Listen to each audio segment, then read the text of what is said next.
ക്ഷമതയും ശക്തിയും ആർജിക്കുവാനായിട്ട് പരിശീലനവും പ്രയത്നവും ആരംഭിക്കേണ്ടതാണ്. എന്നാൽ ഇതിന് അവസാനമുണ്ടാകുന്നതല്ല. നീ സർവജ്ഞനായിരിക്കുന്നു എന്ന ഭാവം മാത്രം ഒരിക്കലും നിന്നിൽ നിന്നുണ്ടാവരുത്. ഒരിക്കലും തങ്ങളുടെ കഴിവുകളിൽ അഹങ്കരിക്കുവാൻ പാടില്ല. പരിശീലനം ആർജിക്കുന്നവർ പ്രയത്നിക്കുന്നതിനേക്കാൾ കൂടുതൽ പ്രയത്നിക്കേണ്ടി വരുന്നത് പരിശീലനം നൽകുന്ന വ്യക്തിക്കാണ്. നന്ദി.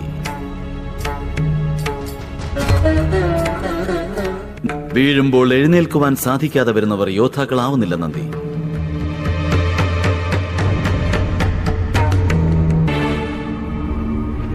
കരങ്ങളുടെ ഉപയോഗം തീർച്ചയായും മനസ്സിലാക്കേണ്ടതാണ്. ശക്തിയുള്ളത് ആയുധങ്ങളിലല്ല,